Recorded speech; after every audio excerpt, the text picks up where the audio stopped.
بسم اللہ الرحمن الرحیم۔ بعض لوگ ہمارا ایک بیان کاٹ کے 15 سیکنڈ کا اور غلط تاثر دے رہے ہیں کہ معاذ اللہ اس نے اہل بیت کی گستاخی کر دی ہے، کس نے کہا ہے کہ اصحاب گمراہ نہیں ہو سکتے، آل گمراہ ہو سکتی ہے۔ بھئی بات یہ ہے کہ میں ان لوگوں سے پوچھتا ہوں، کیا مولا علی شیر خدا آپ صحابی نہیں؟ حضرت علی صحابی بھی ہیں، اہل بیت بھی ہیں، امام حسن صحابی بھی ہیں، اہل بیت بھی ہیں، امام حسین صحابی بھی ہیں، اہل بیت بھی ہیں، باقی جو ان کی اولادیں ہیں ائمہ اہل بیت ہیں جن کو پوری امت نے امام مانا ہے، جن کے بارے میں حدیث ثقلین ہے، ان کے بارے میں کون ملعون ایسی بات کر سکتا ہے؟ سمجھ آ رہی بات کی؟ میں خود الحمدللہ کاظمی سید ہوں، مجھے نہیں پتا اپنے گھرانے کا کیا مقام ہے، تو جو لوگ میری بات کو غلط رنگ دے رہے ہیں، کس نے غلط کہہ دیا، آل کی گستاخی کر دی، وہ تو خود یہ کام کر رہے ہیں، جو مجھے برا بلا کہہ رہے ہیں انہیں سمجھ نہیں آ رہی کہ ہم تو خود مان رہے ہیں، عملی طور پہ وہ کام کر رہے ہیں جو اس کے بارے میں ہم پروپیگنڈا کر رہے ہیں، ہم خود وہ اس کام کے اندر ملوث ہو چکے ہیں۔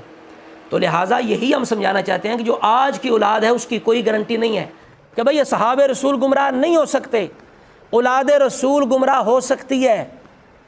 آج کے جو وہ لوگ ہیں جو اپنے کو اولاد رسول آل رسول سمجھتے ہیں لیکن ان کے نظریات ٹھیک نہیں ہیں اصحاب رسول کے بارے میں، یہ گمراہ ہیں۔ اگر اصحاب رسول کو مومن نہیں سمجھتے وہ مومن بھی نہیں ہیں۔ آج ہر فرقے کے اندر لوگ موجود ہیں جو کہتے ہیں ہم سید ہیں، اہل سنت کے اندر ہے، تشیع کے اندر ہے، دیوبند کے اندر ہے، اہل حدیث کے اندر ہے، سارے کہتے ہیں ہم سید ہیں۔ تو جو قیامت تک آل اولاد ہے اس کی کوئی گارنٹی نہیں ہے۔ جو اس دور کے اندر تھے جن کو ہم جب کہتے ہیں آل و اصحاب اہل بیت کہتے ہیں، خاص جو مصداق ہیں ان کی گارنٹی تو رب نے قرآن کے اندر فرما دی، ان کے بارے میں کون ایسی بات کر سکتا ہے؟ صرف ان سادات کو میں خود سید ہو کے تنبیہ کر رہا تھا کہ خدا کے لیے ہمارے ہدایت کی کوئی گارنٹی نہیں ہے کہ ہمارا انجام کیسا ہوگا، لہٰذا صحابہ رسول کو گالیاں دے کر اپنی آخرت خراب نہ کرو۔